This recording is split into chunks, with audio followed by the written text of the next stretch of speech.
Hi, my name is Bill, and I'm a college professor in Dallas, Texas, and you'll have to pardon me while I rant for a moment. Normally, I try to stay pretty level-headed and logical and rational, but I gotta tell you, I'm fucking sick and tired of this cycle that we're caught in. Republicans come in, they screw everything up, they use great messaging to pull the wool over people's eyes. People don't pay enough attention. Then Democrats come in and start to fix the things Republicans screwed up. But it takes a couple of years for policies to actually sink in and begin to change. So by the time the Republican changes set in, Democrats have been put in power because people don't like the way things were going. Then the negative things start to happen. Democrats are given the blame by Republicans. Democrats are terrible at messaging, so they wind up looking bad. Then you vote Republicans in. The policies that Democrats made that are starting to fix things then start to kick in, and Republicans go, look at what we did, and they screw it all up. And this cycle repeats and repeats. I'm not saying Democrats are the best. They're not. They suck at a lot of things. They haven't solved their big problems. I've talked about that here before. But this cycle is ridiculous. Now, we're in the process of killing the big, beautiful bill, and I want to really talk about that in a second. But let me talk about some absurd things that are going on today, whether or not you know. Surely you know that we have brown-shirted people calling themselves ICE, and maybe they all are, but they have no badge, and they wear a mask, and they're pulling up in a van, and they're abducting people off the streets, 3-year-olds off the streets, and randomly deporting them to some prison in some country where they're getting paid kickbacks for sending prisoners there. Whatever that looks like. Okay, so Trump comes out and says we're going to stop picking up people that are doing farm work and working in restaurants. Then now he's taken that back and says we're going to deport everybody. Apparently they don't even care if you're a citizen or not, and has even floated the idea of requiring a passport at grocery stores and pharmacies. Okay. First of all, there's not going to be any food in the grocery store because you're picking up the people who pick it.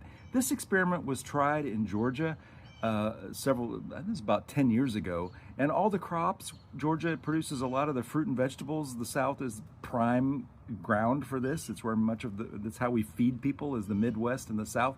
These are MAGA red states. And all of those crops and vegetables were rotting because there was no one to pick them. The white kids are not going to go out and pick your crops. They're too busy working at Chick-fil-A. Okay, I'm sorry, that's what they do. They're not going to be washing dishes in restaurants. They're not going to be stocking shelves in grocery stores. Have you been in a grocery store lately where you saw like a middle-income white kid stocking shelves? No, it's minorities and immigrants. We need them. They perform a vital service that our people are too lazy to do. Okay? So there won't be food on shelves. You won't have to worry about any undocumented people buying food. Oh my God, how could we allow that?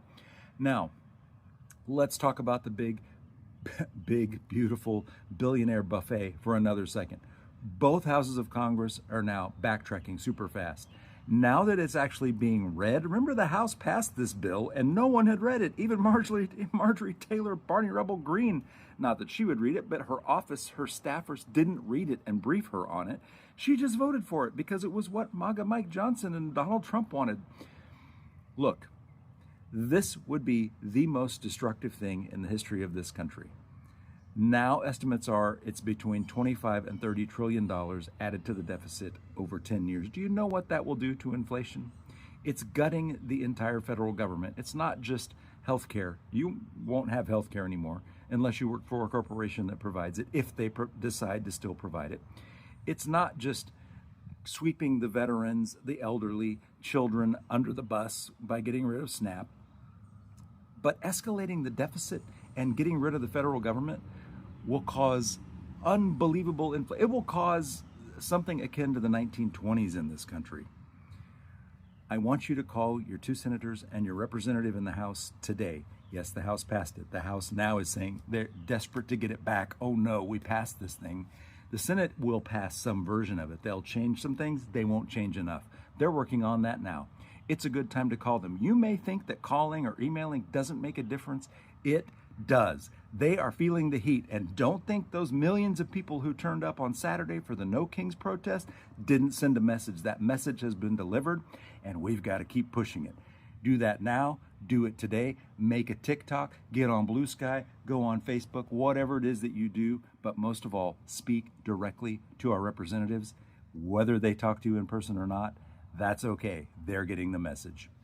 Thanks for what you do. Have a good day.